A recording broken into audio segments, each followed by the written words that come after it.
menurut agama dan kepercayaan kita masing-masing. Berdoa, mulai. Doa selesai. Jelas, sebelum kita mulai, saya akan mengabsen dulu. Hikmah Kumaira, Elza. Oke, ya. Baiklah. Kita lihat kelas kita ada siapa enggak? Kalau ada silakan diisikan dulu. Silakan buang di tempat sampah. Silakan. Baik. Sebelum pelajaran yang sekarang ini kita mulai pelajaran minggu yang lalu kita sudah mempelajari tentang teori kedaulatan, ya kan? Nah, sekarang coba sebutkan macam-macam teori kedaulatan. Apa saja? Nah, berarti teori kedaulatan Tuhan, ya, teori kedaulatan raja, ya, teori kedaulatan negara, teori kedaulatan hukum, ya, teori kedaulatan rakyat. oke, ya. Berikutnya di dalam pemilu kita mengenal asas pemilu, ya kan? Nah, sekarang sebutkan asas pemilu itu, ya, please. Ada dua, Pak.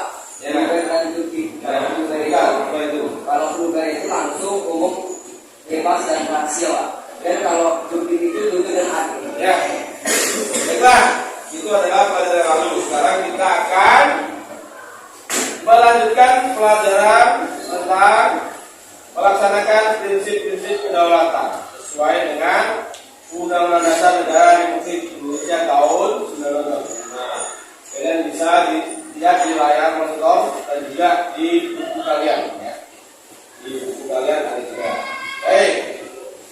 Melaksanakan prinsip-prinsip kedaulatan sesuai dengan Undang-Undang Dasar Negara Republik Indonesia tahun 1945. Kita lanjutkan.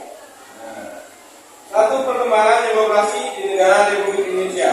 Perkembangan demokrasi dari masa ke masa. Ada juga yang pertama dulu ada dinamika Pancasila. Sekarang adalah perkembangan demokrasi di negara kita. Satu, demokrasi parlementer tahun 1945 sampai 1959. Yang pertama adalah demokrasi parlementer. Kemudian yang kedua adalah demokrasi terpimpin tahun 1959 sampai 1966 atau dikenal dengan nama masa Orde Lama. Kemudian yang ketiga adalah demokrasi Pancasila tahun 1966 sampai 1998. Ini dikenal dengan nama masa Orde Baru. Kemudian yang terakhir adalah masa demokrasi Pancasila pada masa reformasi tahun 1998 sampai sekarang. Kita lanjutkan. Nah, yang pertama adalah demokrasi parlementer tahun 1945 sampai 1959. Pada masa demokrasi ini adalah pada awal kemerdekaan. Kita menggunakan Undang-Undang Dasar 1945. Menggunakan demokrasi presidensil. Pada awalnya demokrasi presidensil. Tetapi kemudian ada maklumat pemerintah tanggal 14 November 1945. Ada maklumat pemerintah tanggal 14 November 1945. Dan menggunakan demokrasi parlementer. Kemudian pemberlakuan konstitusi RIS tahun 1949. Tepatnya adalah 27 Desember 1949 sampai 3 Agustus 1950. Kita menggunakan sistem pemerintahan demokrasi parlementer, demokrasi liberal. Kemudian kepala pemerintahan Perdana Menteri, presiden hanya sebagai lambang. Kemudian menggunakan UUD 50, demokrasi parlementer, ditandai dengan silih bergantinya kabinet. Pembangunan tidak lancar, partai politik atau parpol mementingkan kepentingan sendiri. Jadi dapat mengancam persatuan dan kesatuan bangsa. Makanya kemudian keluar dekret presiden 5 Juli 59. 5 Juli tahun 1959. Kita lanjutkan.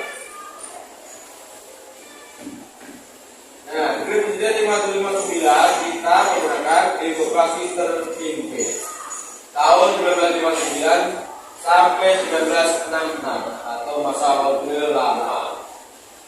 Konstitusi yang digunakan kita kembali ke UUD 45. Tapi kita menggunakan sistem demokrasi terpimpin. Presiden tidak bertanggung pada DPR. Presiden dan DPR berada di bawah MPR. Nah di sini penafsiran presiden terhadap Pancasila sila keempat, yaitu pimpinan tertinggi di tangan pemimpin besar revolusi. Dengan demikian pemusatan kekuasaan di tangan presiden, sehingga menimbulkan penyimpangan dan penyelewengan terhadap Pancasila dan UUD Negara Republik Indonesia tahun 1945. Kita lanjutkan. Demokrasi Pancasila masa reformasi 1998 sampai sekarang. Demokrasi yang dikembangkan pada masa reformasi sekarang pada dasarnya adalah demokrasi berdasarkan pada Pancasila dan UUD 1945 dengan penyempurnaan pelaksanaannya dan perbaikan peraturan-peraturan yang tidak demokratis. Selain itu, dengan meningkatkan peran lembaga-lembaga negara dengan menegaskan fungsi, wewenang, dan tanggung jawab yang mengacu pada prinsip pemisahan kekuasaan dan tata hubungan yang jelas antara lembaga-lembaga eksekutif, legislatif, dan yudikatif. Demokrasi Pancasila saat ini telah dimulai dengan terbentuknya DPR MPR hasil pemilu 1999 yang memilih presiden, wakil presiden, serta terbentuknya lembaga-lembaga tertinggi yang lain. Baiklah, itu adalah materi yang kita pelajari saat ini. Selanjutnya kita akan melaksanakan diskusi kelompok. Kalian sudah saya bagi jadi kelompok. Sekarang kita susun kelompoknya ya. Oke, silakan kalian berdiri, kalian susun. Oke. Berikutnya saya akan membagikan LKB tentang kegiatan peserta didik. Nah ini kalian nanti silakan mengerjakan LKB-nya. Yang kelompok ada 1. Tidak ada. Baik, silakan kalian baca, kalian cermati, terus kerjakan. Baiklah, waktunya cukup ya. Baik, berikutnya silakan yang kelompok membacakan hasil diskusinya. Saya minta kelompok 1. Kita coba perhatikan hasil diskusi kelompok 1. Perkembangan demokrasi parlementer. Penjelasan singkat. Pada periode ini, terutama pada kurun waktu 1945 sampai 1949, menurut Undang-Undang Dasar 1945, demokrasi yang harus dilaksanakan adalah demokrasi dengan kabinet presidensial. Namun dengan keluarnya maklumat pemerintah pada tanggal 14 November 1945, berubah menjadi demokrasi parlementer pada masa pemberlakuan Undang-Undang Dasar 1950. Demokrasi parlementer masih tetap dipertahankan sampai dengan tanggal 5 Juli 1959. Kelebihan 1. Menteri dalam kabinet dipilih berdasarkan suara terbanyak di parlemen. Hal ini memberi anggapan bahwa kabinet tersebut dapat mewakili suara rakyat dalam pemerintahan. 2. Eksekutif dan legislatif yang berasal dari satu partai kebijakan menjadi lebih cepat. 3. Proses pertanggungjawaban dalam pembuatan kebijaksanaan menjadi lebih cepat.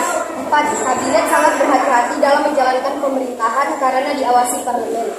Kekurangan: 1. Parlemen memiliki kewenangan yang sangat besar terhadap pemerintahan. Hal ini membuat kedudukan eksekutif menjadi tidak stabil. 2. Parlemen dapat mengangkat Perdana Menteri atau menjatuhkan pemerintahannya dengan mengeluarkan semacam mosi tidak percaya. 3. Kabinet sangat bergantung pada dukungan parlemen sehingga dapat dijatuhkan sewaktu-waktu. 4. Kebijakan politik negara menjadi tidak stabil karena sering berganti kabinet. Penyimpangan yang terjadi: 1. Salah satu penyimpangan pada awal kemerdekaan adalah perubahan sistem pemerintahan dari presidensi menjadi parlementer. Terjadinya pemberontakan seperti A. Pemberontakan PKI Madiun, B. Pemberontakan DI atau TI, C. Pemberontakan APRA, D. Pemberontakan RMS. Baik, itu adalah hasil diskusi kelompok 1. Sekarang kelompok 3. Perkembangan demokrasi terpimpin. Demokrasi terpimpin sampai 1966 sering disebut juga dengan Orde Lama. Kemudian demokrasi dari dalam latihannya sesuai dengan integritas yang terjadi secara nasional. Namun dijadikan sebagai landasan berbagai macam lembaga negara. Kekurangan: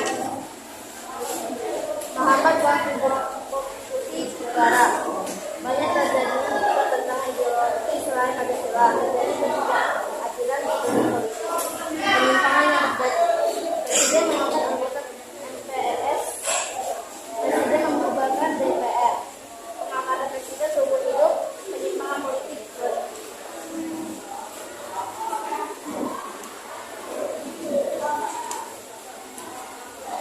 Sudah.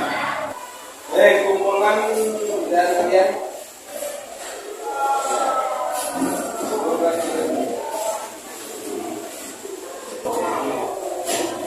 Baiklah. Terakhir, silakan kalian nanti mengerjakan soal post-test. Saya akan bagikan satu-satu, nanti silakan kalian mengerjakan.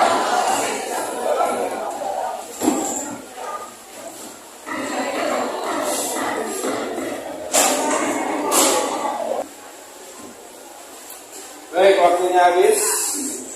Silakan dikumpulkan. Satu orang silakan kumpulkan. Adri, coba kumpulkan.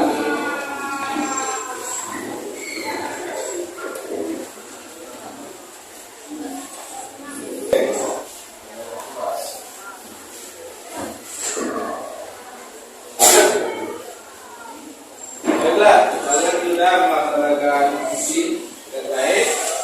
Jadi pada pertemuan kita ini dapat kita simpulkan bahwa perkembangan demokrasi di Indonesia itu terjadi atau mengalami pasang surut. Jadi dari masa kemerdekaan sampai sekarang, dalam perkembangannya demokrasi itu di Indonesia terbagi dalam beberapa fase. Yang pertama, demokrasi parlementer. Ini tahun 1945 sampai 59. Kemudian yang kedua, demokrasi terpimpin tahun 59 sampai 66. Kemudian demokrasi Pancasila masa Orde Baru itu tahun 66 sampai 1998. Yang terakhir adalah masa demokrasi Pancasila zaman reformasi tahun 1998 sampai sekarang. Masa-masa perkembangan demokrasi di negara kita. Baik, saya kira pertemuan saya juga sekian. Assalamualaikum warahmatullahi wabarakatuh. Waalaikumsalam warahmatullahi wabarakatuh.